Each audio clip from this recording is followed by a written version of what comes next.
Well, it is 4 o'clock my time and various times for everyone else. I'm very grateful actually for this virtual Bungo special interest group meeting because I think we're probably going to have more people show up than we ever have had in person, which is a wonderful thing. As Zoom fatigued as we all certainly are, this is a wonderful opportunity to come together from all over the world. I will continue to bring people into the meeting as we go along, but first, just let me give a very brief introduction to our two speakers today, and then we will turn the time to them, and they'll go for about 40 minutes. So that'll leave us a few minutes at the end to have a discussion and ask some questions. Professor Laura Moretti is a graduate of Ca' Foscari University in Venice and currently senior lecturer in pre-modern Japanese studies at Emmanuel College of the University of Cambridge. Dr. Moretti specializes in 17th century Japanese popular literature, the subject of her newly published book, Pleasure and Profit, Popular Prose in 17th Century Japan. Dr. Moretti is deeply engaged in learning and teaching ways to access and decode early modern writings, and is the force behind the annual Japanese Early Modern Paleography School at Cambridge. Professor Hashimoto Yuta is a graduate of Kyoto University and currently assistant professor at the National Museum of Japanese History. Professor Hashimoto specializes in digital humanities, the history of mathematics and science, digital archiving, and is the driving force behind the crowdsourcing transcription project Minna de Honkoku, which to date has involved more than 5,000 participants and has transcribed over 6 million characters. Our distinguished speakers today will discuss the transcription project Tackling Pandemics in Early Modern Japan, which replaced the 7th summer school in paleography at Cambridge last year. Considerations will be given about a number of pedagogical reflections that have emerged by teaching how to decode early modern cursive Japanese while making use of AI in a virtual environment. And now let's hear from Professors Hashimoto and Moretti. Thank you. Thank you very much, Professor Stoneman, for this very kind introduction and also for allowing us to be here. And big thank you also to Joshua, because I think they were scheduled for this year and we swapped. So thank you, Joshua. Hopefully it will not be, you will not be disappointed. So we'll try to keep it within 40 minutes so we can really hear also your thoughts and your ideas about all this. What I'll do is to share the screen and Professor Hashimoto and myself will sort of combine our presentation. I might speak a little bit longer on mutual agreement, and so I do beg your pardon for that. So this is really something for us to reflect about the project, and we're going to do it in sort of 6 steps. So we'll start to introduce how the project came together. Then Professor Hashimoto will really allow us to explore the platform Minna de Honkoku, because some of you might not be familiar with it. We will then try to reflect together on the pedagogical merits of artificial intelligence in reading these materials. And then we will be, I'll tell you how we, as a group really fed back to Professor Hashimoto and further develop his platform for us, really. There are many lessons that we have learned, so we'll also talk about how we are going to implement those lessons for future endeavors. So how the project came together is quite simple in the sense that last year would have been the 7th summer school in Japanese early modern paleography. For obvious reasons to everyone, we could not bring 30 people from around the world in a small room in Cambridge. And so we really toyed with the idea of cancel the program. Other programs were cancelled, and yet by that point, we had already made all the selection of the participants, and they really wanted to be engaged. So we decided to do this transcription project. So just to give you an idea, in normal times, what we would do is to have 2 weeks in Cambridge. They are very intensive. I think that some of you in the audience have come to the one in Cambridge, and you can vouch of the intensity. It's 6 hours per day plus homework. And normally we cover Wabun, Kanbun with Professor Yamabe Susumu from Nishogakusha Daigaku, and we also cover Sorobun. We also have sessions with a calligraphy master based in London, Yukiko Ayres. They're not designed to learn calligraphy, but to use calligraphy in order to read better. And I think there was some discussion on PMJS around how calligraphy can help or enhance reading. We normally admit all sorts of levels, total beginners to advanced, and it is classroom work, which normally entails individual work, teamwork, and there is a constant check on us instructors going around the room and making sure that we monitor each of the participants and their progress. We normally work on discrete passages, not entire text, even though there is a small project that entails a longer sort of unit. And so the end product is really the knowledge that the students bring home. And obviously being together allows a lot of networking. We already before COVID, we intended to collaborate with Minna de Honkoku because it is a fantastic platform. So in a way, COVID enhanced, made it possible for us to approach Hashimoto Sensei and us to collaborate with him and his amazing platform. So the 2020 summer school, so last year, really was different from a normal one. It was all online. It went on for a few months, and actually we extended it until January. We covered mainly Wabun. For Kanbun, there was a small, tiny amount. There were no sessions with the calligraphy master. And we made the decision, which was a very painful decision, only to admit intermediate to advanced. We worked entirely online, mainly on the platform itself. And we also used other working space as the work developed, Slack mainly, and some Zoom meetings. And we decided to work on entire texts. So the end product pretty much is the transcription of these 18 titles. We selected the titles of vernacular books in the vernacular, written in cursive, that are available for use without permission. So mainly National Institute of Japanese Literature, National Diet Library. We also got some very interesting hashikae from the VNA.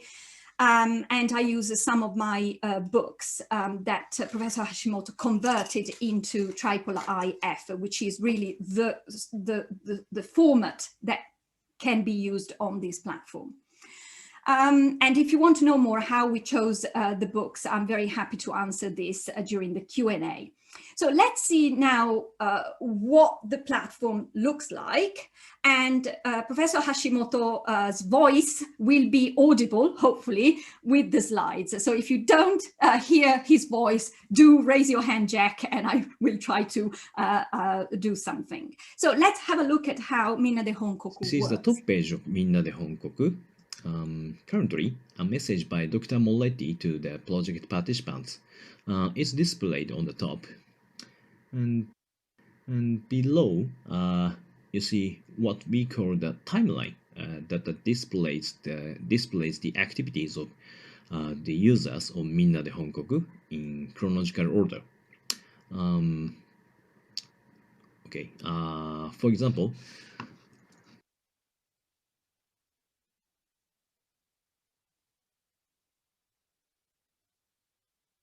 Dr. James Harry Morris, one of the project participants, edited the transcription of Hashika Yojokan 20 days ago. And you can jump to the transcription of this document from this link. Well, this is the transcription page of this document. You see the document image on the right and its transcription on the left. You can start editing this transcription by clicking Start Editing button on the top. Then the mascot of our system, Soramaru, appears and he gives a brief instruction on how to transcribe. Now you can enter and edit the text on the transcription editor like this.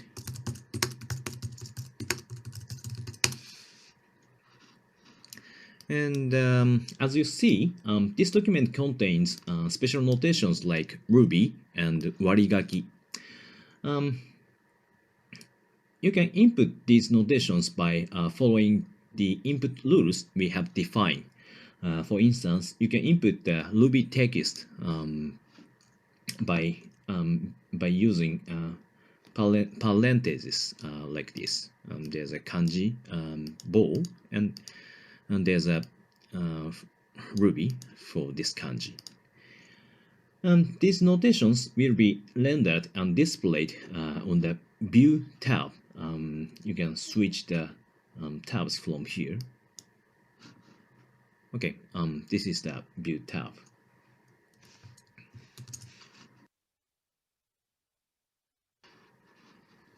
Well, when you finish editing the transcription, you can save your edits by clicking this Finish Editing button.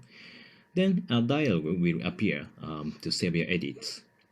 Here, you can leave a comment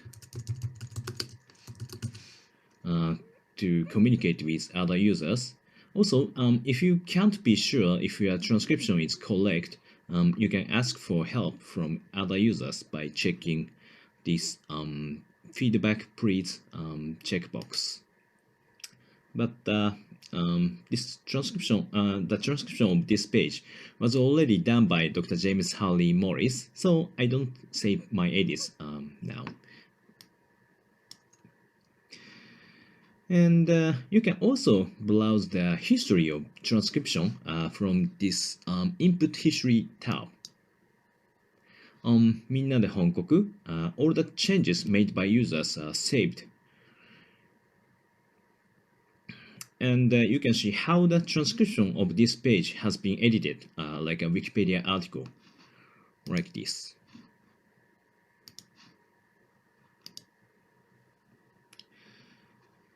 You see,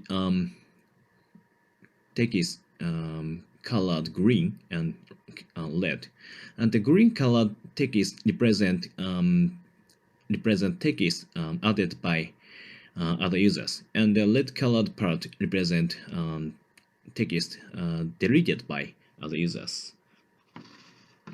In this way, when your transcription got reviewed by other users, you can easily see what mistakes you have made and how they were corrected by other users.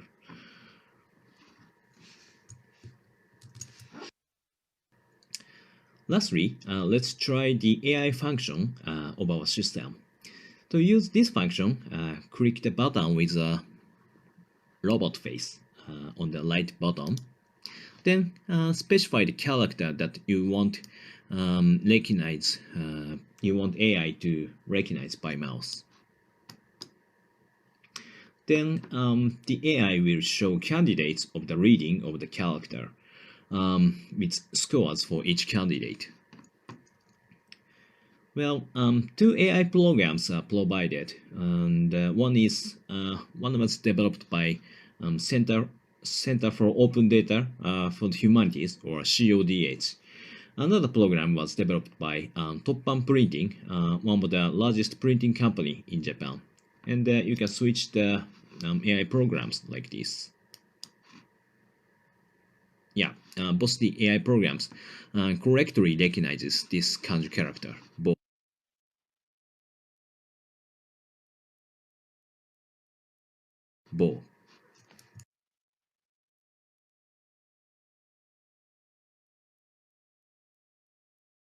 unmute. I think you got a very good idea of how the platform works. And obviously, if you have more questions, the developer, Professor Hashimoto, is here, so he can answer all your questions.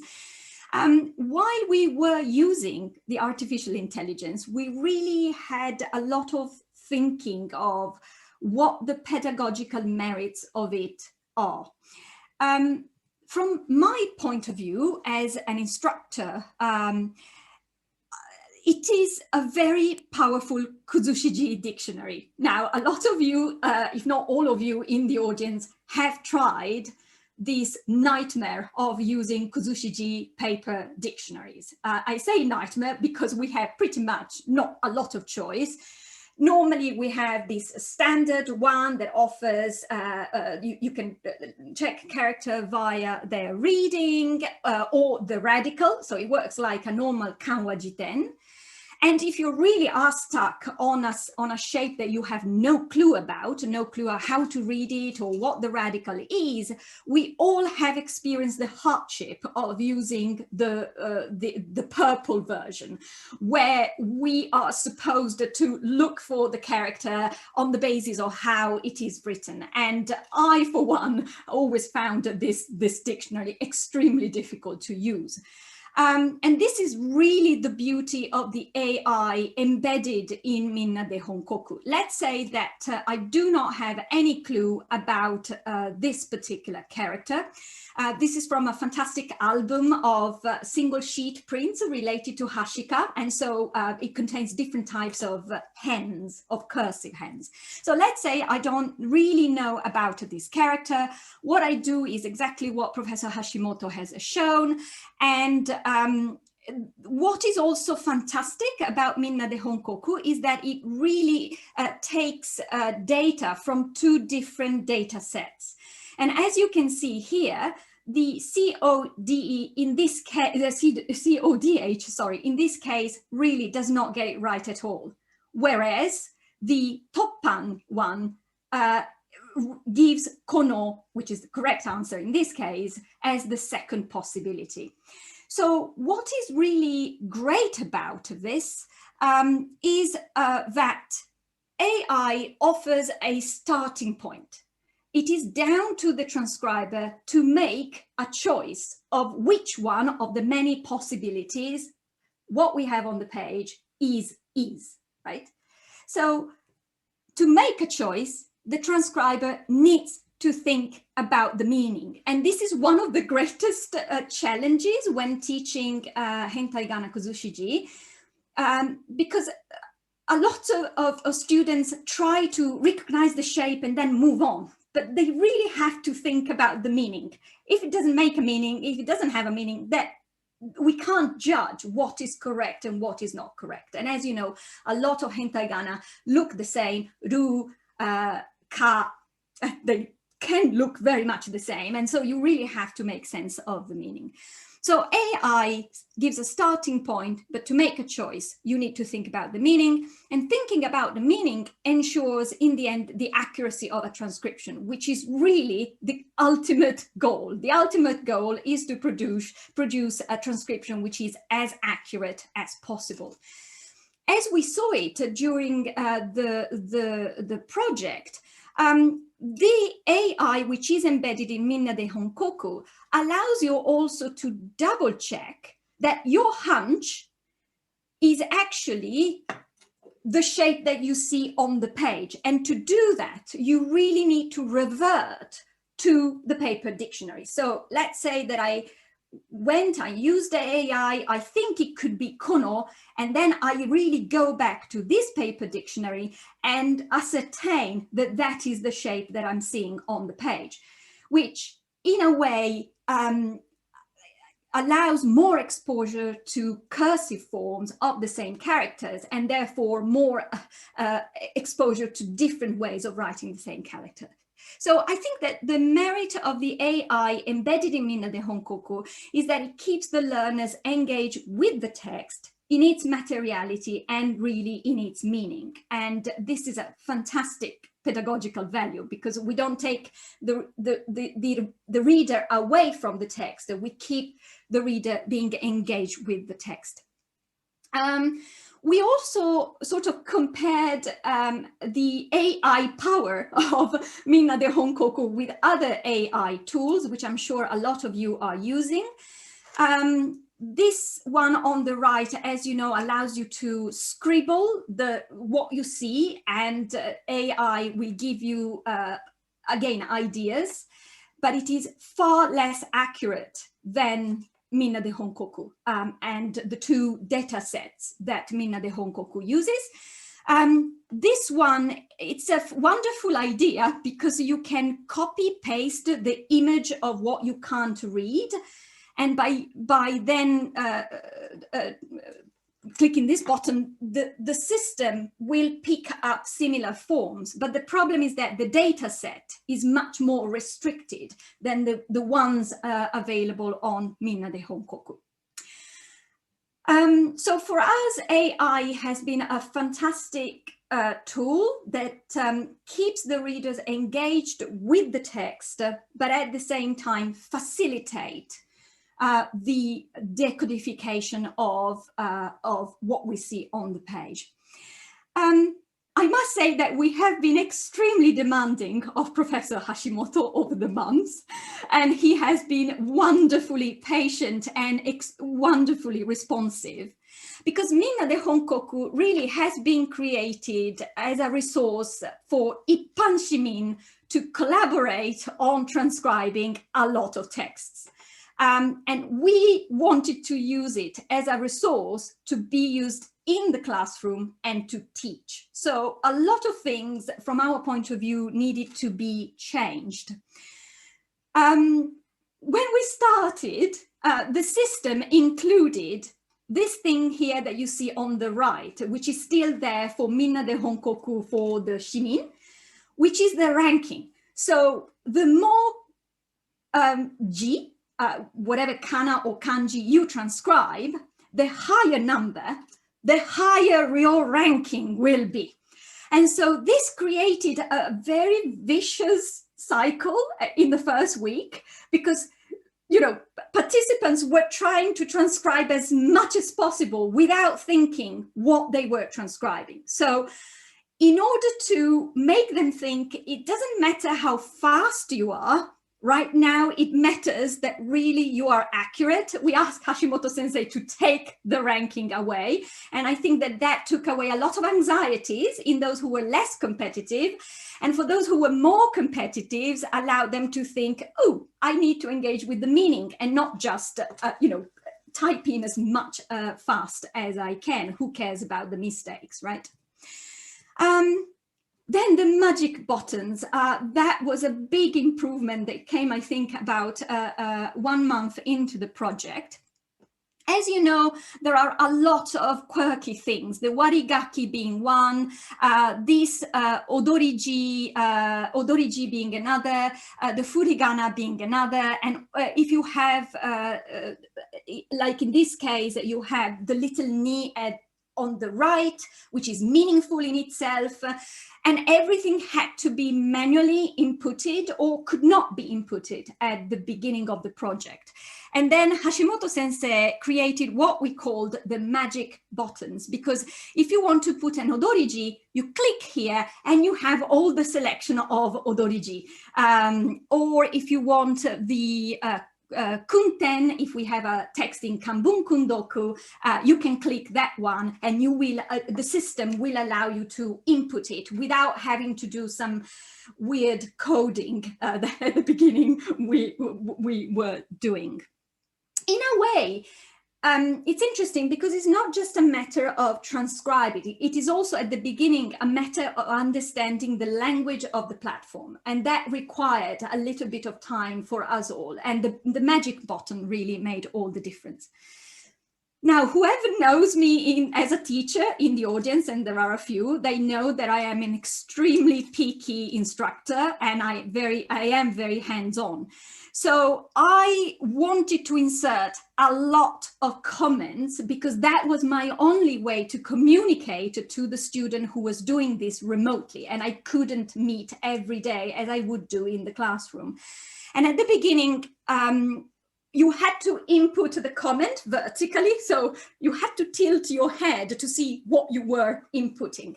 And so Hashimoto sensei made it possible for me to open this, for us all really, but I used it heavily, to open up this comment box and just insert the comment horizontally. It's still displayed vertically, but if you click on it, this windows come up, and the student can read my comment in horizontal writing. And this one currently has a bug in the system, so I can't really show it, but in a lot of texts, this is a very charming Kibyoshi style Hashika text, Hoso text. And clearly, as a Kibyoshi, it has narration on top. And then here we have all the speech, sort of serifu of the various characters. So right now, if you hover with the mouse on top of it, you should be able to see the honkoku vertically. But at the beginning, it would come out horizontally, which really did not help. So now Hashimoto sensei is frantically trying to find where the bug is, but we couldn't fix it by today. But believe me, if you hover with the mouse, then the honkoku will be vertically. And we made use a great deal of use of this function for text that don't have only text, but have various bits in images. We already plan to use Minna de Honkoku for the next summer school. We also are using Minna de Honkoku for our reading groups at Cambridge. And so we have asked more requests to Hashimoto sensei. And here I will interact with him to say, to explain what his plans are to address what we have asked. The first request is to make the transcriptions downloadable, because a lot of participants were asking, can I just download it as a PDF or a Word file? Yes, yeah, yeah, this is great, very legitimate and understandable request. And yeah, as Dr. Moretti said, the transcription will be downloadable in various formats, including plain text, docx used by and the format used in Microsoft Word, and also PDF. Yeah, actually, I received the same request from many scholars. So yeah, I've already started working on it. So, and it's half done. So I promise this will be available pretty soon. Amazing. Then the other request, which is a little bit muchana onegai desu kedo, is to have multiple windows, because right now we have the image on the right and the transcription on the left. We can't do anything else, right? So it would be great to have multiple windows where we could add components to the basic diplomatic transcription. For example, for Kibyoshi, which are all kana, it would be nice to have a window that allows us to put the version with kanji and the original kana in furigana, as the norm is for kusazoshi. Or, for example, it would be great to add some notes to the transcription, and it could be notes of different nature, including notes about the meaning.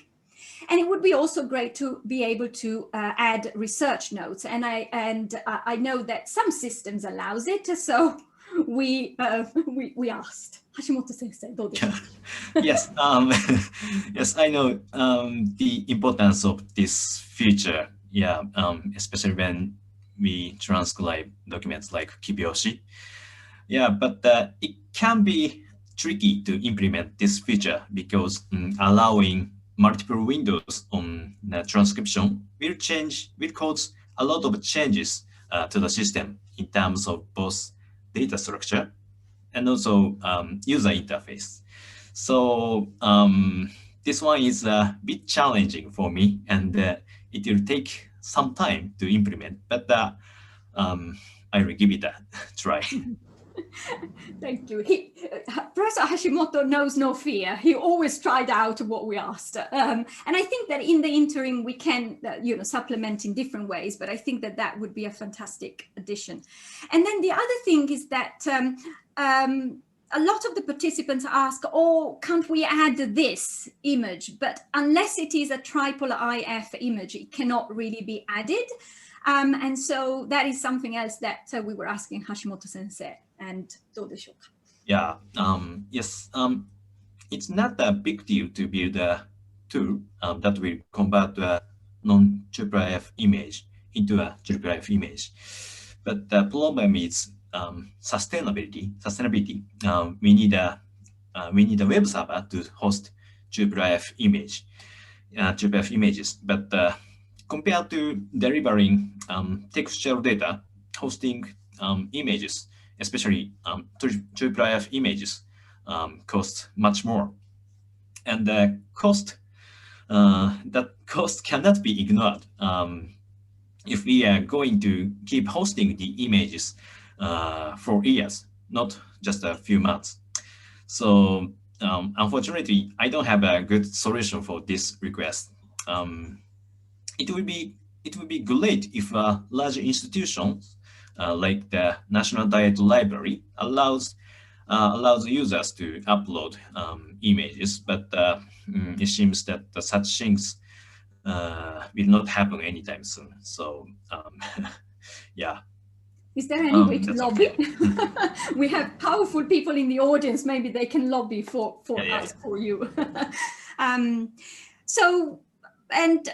the idea is that, I mean, these are just ideas that came to my mind, but all the previous developments really were discussed with the participants. So participants will say, really, this would be so helpful. Can you ask Hashimoto sensei, or can I ask Hashimoto sensei? And this is really how we worked over the course of the past months.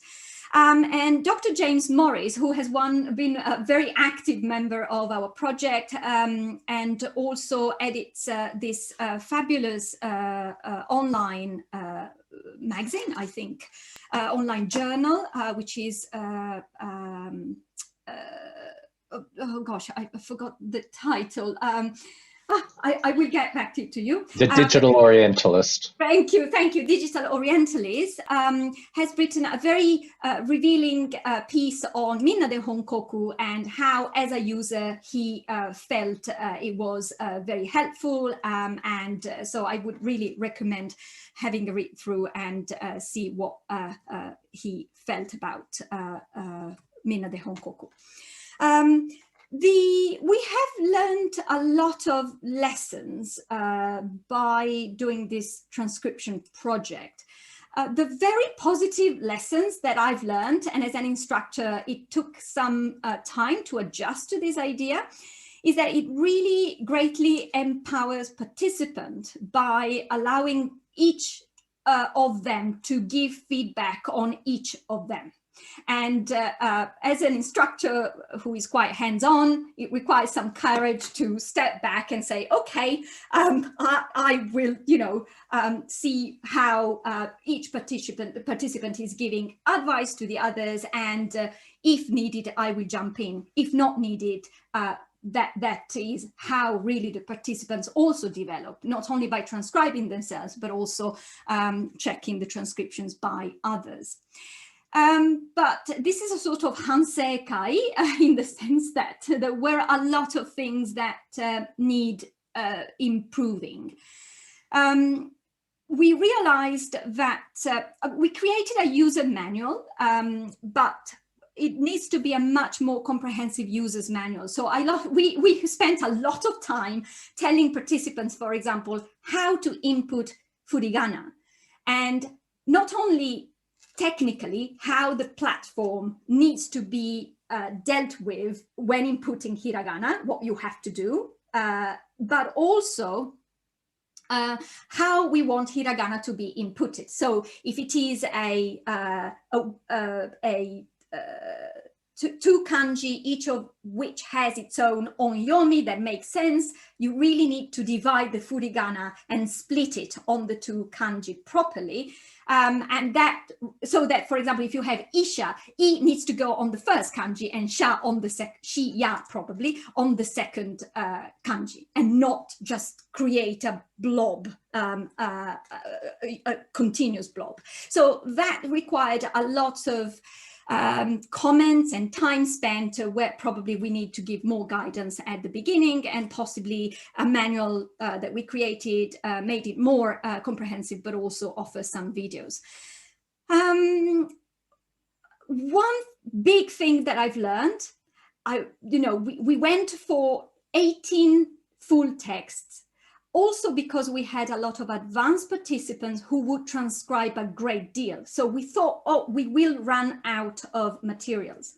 But then I found myself at the end of the project not being able to check all the transcriptions for the 18 texts, because that would not have allowed me to do my normal job on a daily basis, because it would have required a lot of hours. So you may have seen when we sent out the message that you can access all the materials now. You can also implement and correct, but they have not been corrected to the point that I would have liked to do it. And so that was a very big and painful lesson for me. And also, I think that it might have been quite alienating after a while for the participants. I mean, in the audience, there are some participants, so they might say, no, actually, we didn't feel alienated. I felt a little bit alienated because I didn't see them with the intensity that I would normally see them. And so I think that more coming together events where, we talk about what we have done and the transcription and the problems and the meanings, and discuss more about the sources, would have made it more effective and made the learning process also more effective. I think that one of the biggest challenges we have is to keep our generations, young generations, engaged with the originals. And when I say originals, I talk about early modern printed books in their original format, and to alert them to the importance of learning how to read originals by themselves. And this is quite tough, because I think that there might be the impression that AI will read in place of humans. And I think you're all aware of Curanet, which is on the one hand, a very powerful AI system. And what I used, and then Professor Hashimoto will tell you about a further development. What I used is the website that you see here. The data set is that of CODH, I think. And for 17th century texts, as you can see, you just upload the image, and then you do a little square, and then the machine in a few seconds produce what you see on the page. But again, we have to be very careful how we think this works, because if you put a Gokan, for example, and you try to make the machine read the whole page, this is the result. If you zoom in and you do bits by bits, this will be the result. But when you work on these materials, as you can see, there are a lot of holes. The machine simply is not able to read it. And when you get to some materials, this is a Nyohitsu text, and I have a PhD student who is working on this kind of materials.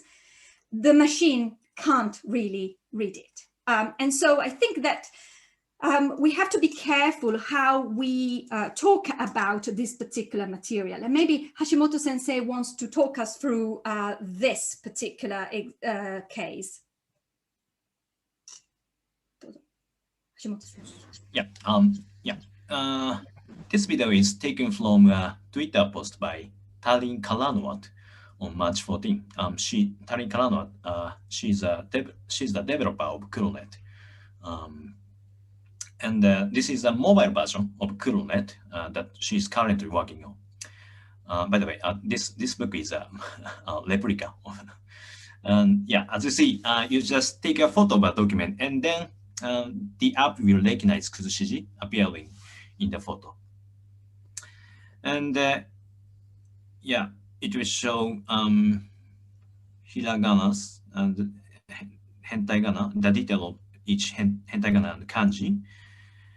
And it also shows the full transcription of the document. So according to Tarin-san, this app will be available by September, both on iOS and on Android for free. Okay. And so I've asked Hashimoto Sensei to tell us a little bit from a developer's perspective how he sees AI. Please do explain what your views are. Okay. So as you see, the mobile version of CureNet is just amazing. Yeah, it can recognize kuzushiji without converting images into AAAF image. And yeah, and I think it can completely change people's attitudes toward pre-modern Japanese books. I expect a lot of non-experts will start reading kuzushiji using this app, which is so exciting for me. But my opinion is that scholars and students have to be careful when using kuzushiji AI like this one. And we have to be aware that the AI has its limitations. So first, according to Tarin-san, the accuracy of CureNet is 95% in the best case. So in other words, it will make about 5 errors while reading 100 characters. I think this number is a bit too large to ignore. And second, CureNet is not good at recognizing handwritten characters, like those appearing in Komonjo. This is because the dataset used to train CureNet is made from Utblock printings. Of course, these two limitations that I just mentioned may be removed in the near future when the algorithm is improved and the dataset is expanded to include handwritten characters.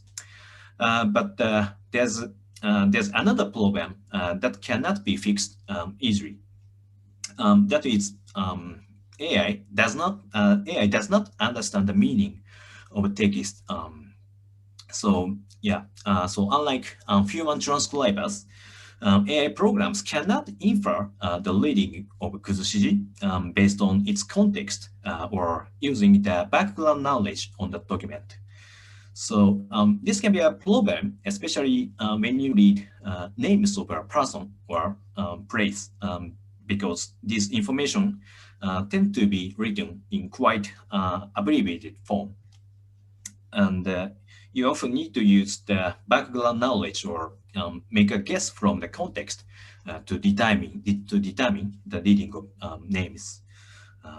Yeah. So, but the current AI does not support such knowledge-based inferences that we humans do every day. So, my opinion is AI can be quite handy. It will save you a lot of time you used to spend reading kuzushiji, but it will not replace with human completely. Someone needs to be able to check and collect the output of AI, and I think that's a part of the role of the scholars in pre-modern Japanese literature and Japanese history. Yeah. That's my thought. So there is hope also for scholars, I think, and with the hope in mind, we will be running this year and hopefully, in the years for a while, our summer school, but we have learned and we will change things. So this year, obviously, COVID is still there. So we have decided to go with a much more elaborate structure. Joseph Bills, who is in the audience today, he's a student at Cambridge, and he will take lead of an intermediate advanced Wabun transcription project. So the idea is that they will work, intermediate advanced participants will work on entire text, maximum 2 as a starting point, so that we don't go into the problem of not being able to check them. And Joseph is also thinking how to make them work more interactively, as you can see on the right.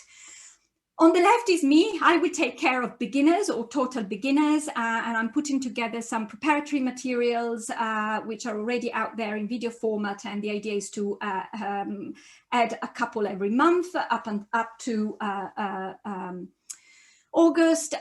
We will have daily seminars on Zoom, one seminar repeated twice, so that we accommodate the various time zones.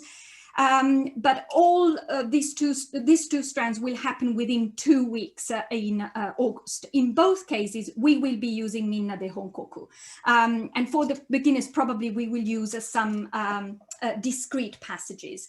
Kanbun will be there this year. Yamabe Sensei has been amazing in offering one-to-one sessions, so that's great. And as you can see, we also have lectures and a collaboration with the Rakugo master, because we are working on humorous texts. So we have learned a lot from the project. Thank you for listening, and we are 5 minutes behind our promise, but hopefully there is time for questions and comments. Thank you.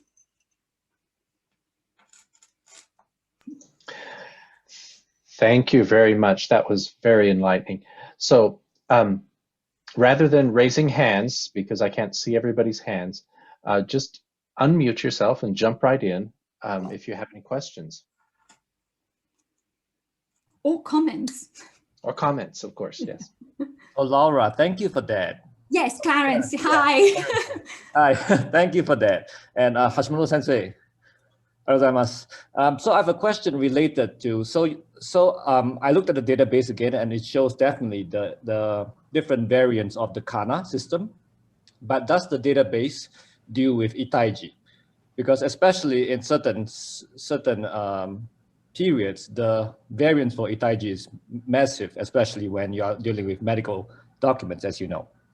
And the second question that I have is related to the search function on the website. So I tried searching, and apparently it is better at searching individual characters than compound words. Yeah.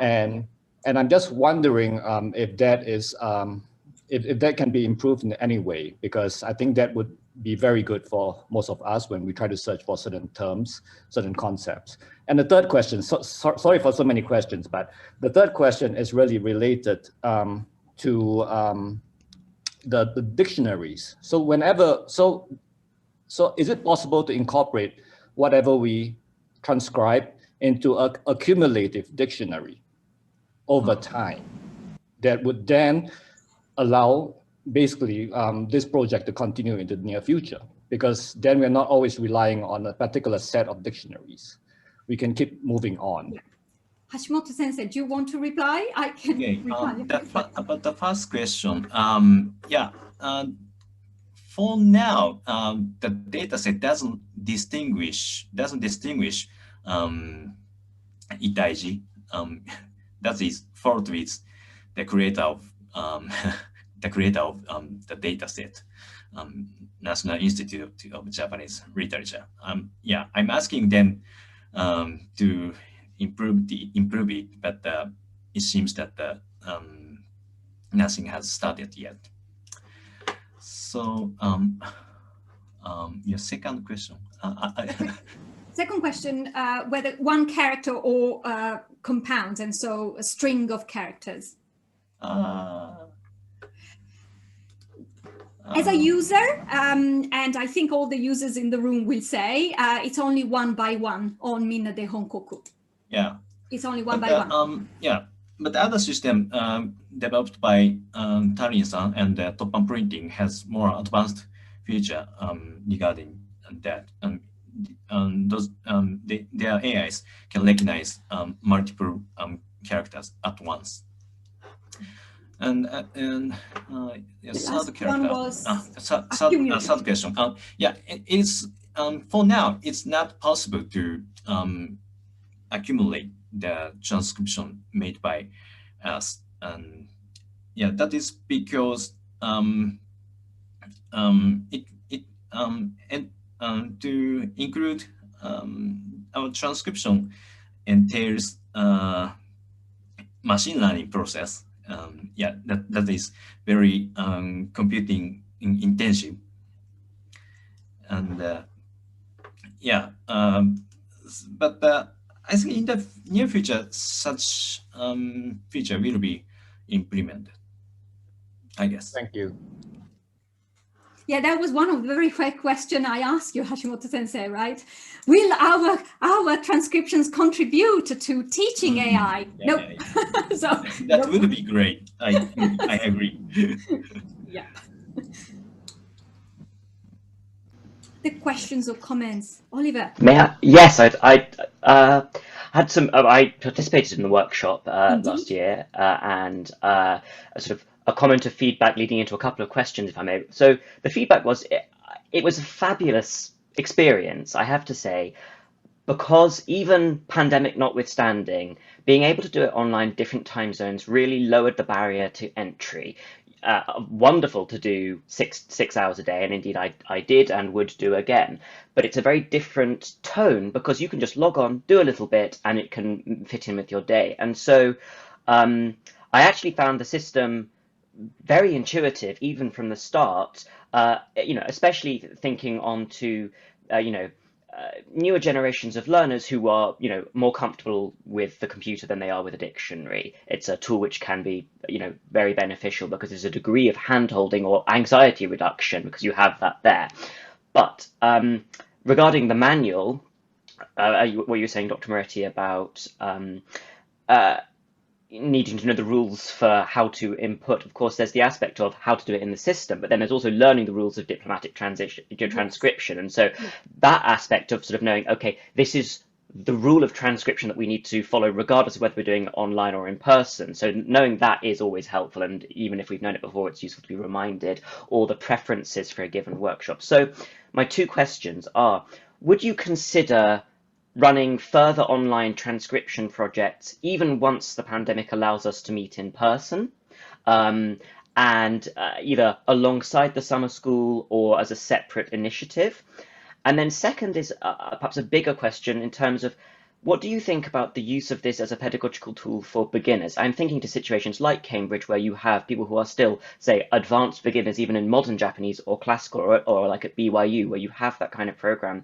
Would you consider using this as a tool to bring kuzushiki hentai-gana into early stages of classical Bungo learning? And if so, what do you think would the advantages and disadvantages of that be? Thank you. Great questions, Oliver. So the first one is, yes, I am really toying with the idea of having a hybrid format in the future. I think that some who is also in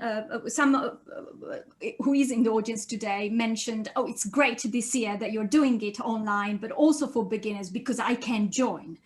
Otherwise, I would not be able to fly to Cambridge for 2 weeks. So I think that the pandemic, in a way, has taught us that we could do this hybrid. And for me, it's very important to involve my students. Joseph has been a fantastic, you can see him at some point in your screen somewhere. Yes, thank you. He has been, as you know, Oliver, fantastic in checking transcriptions of everyone and more than everyone, and can read very well. And for me, it is, okay, I need to find somebody who can help me doing this. And so the combination of Hashimoto Sensei's Minna de Honkoku and capable young scholars will enable to do something hybrid, or maybe something outside the summer school alongside it. As you know, this is all volunteer work that I'm doing on top of my normal life. So, you know, I need to make it sustainable, and this is a way forward. The second question is, yes, for me, I think this year we are admitting total beginners, and we will be using Minna de Honkoku. So for me, it would be really a testing moment of how effective it can be used. I am a little bit anxious because in a couple of years ago, when was it? 2 years ago, we tried another system, which I will not mention, and it did not go well. And it didn't go well because some of the participants really said, oh, well, the machine reads for me. And that is that in a way, our generation is able to read, right? And so it would be such a pity if then the next generation will think, oh, well, I don't need to read because the machine does it, because then we revert to not being able to read. And that is something that troubles me, and maybe that reveals my age and nothing more than that. But I think that we want our next generations to be able to read and really check what AI does, as Hashimoto Sensei is saying. So I will try it out. Sorry, it was a long answer, but... No, thank you so much. No.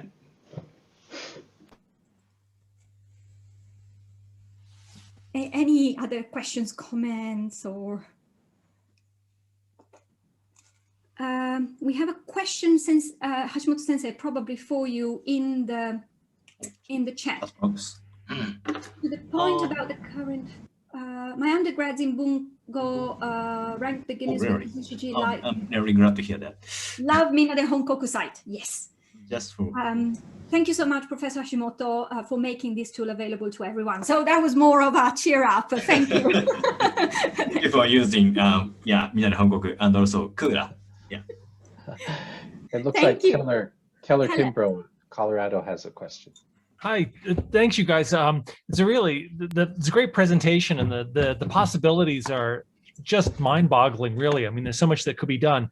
I was thinking, I mean, if there's some way to, I'm thinking beyond Cambridge, frankly, that if there's a way to link the Minna de Honkoku software to something like the collection of the National Diet Library, that would be fantastic. I know you all said, or Hashimoto-san said in his presentation, that wasn't a possibility now with the National Diet Library. But for instance, the texts in the Kokubungaku Kenkyu Shiryokan, would they be willing to make something available where we have a vast array of digital texts, and then individuals could go and choose a particular text to work on if there's something that we want to work on. And I'm just thinking crowdsourcing this in the way of Wikipedia or the Digital Dictionary of Buddhism. And of course, there would be no guarantee for accuracy, because there would be, Laura, I mean, you certainly couldn't go through and check everything that everybody did. I mean, that would not be feasible. But, people using it, as long as they understand in the way that you use Wikipedia, that, there may be misinformation there. There's likely to be so. Still, it would be useful. Or even just to start with the text in the Cambridge University Library. I mean, you guys have a great collection of Hampon. Or individuals could agree to upload photos from their own collections and then grant, I don't know, whatever the copyright would be, so that these images could be kept in the database in perpetuity for everyone to use. That would be. Could I just specify something, that the NDL, the National Diet Library, has made all the images available in IIIF. So that's not a problem at all. So NDL is fantastic. And also, I love NDL. Right, I use it all the time. Right. So, yeah, great. Oh. But I think that the question for Hashimoto Sensei is more, could you make Minna de Honkoku available to everyone for uploading their images, which is something that Dr. James Morris also asked. Yeah.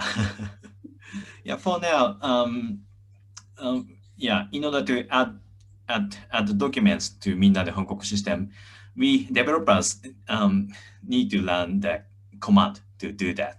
But in the future, I'm planning to be planning to add the feature that allows users to upload their documents to Minna de Honkoku system. Maybe within a few years.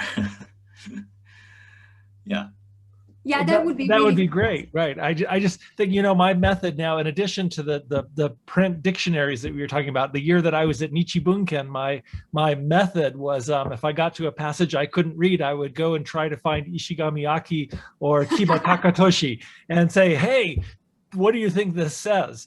And, you know, and it'd be really great to be able to use this software and to receive suggestions in that way that one can track down. So it's and as I said, compared to the other free resources that are available, this is much more accurate. So, Hashimoto sensei, ぜひぜひ皆さんが使えるようにということで、大人気。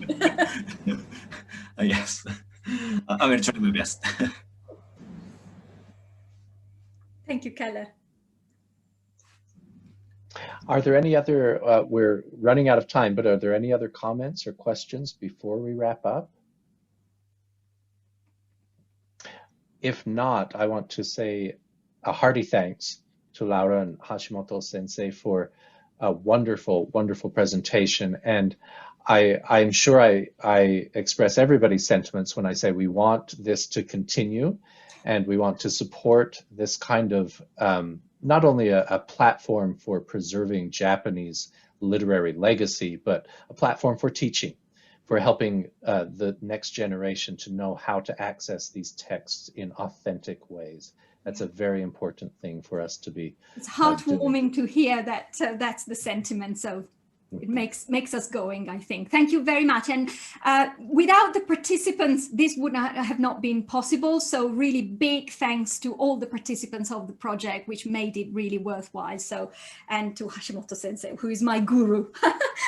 Thank you. Thank you very much. Thank you for listening. Thank you for all of your hard work. Thank you.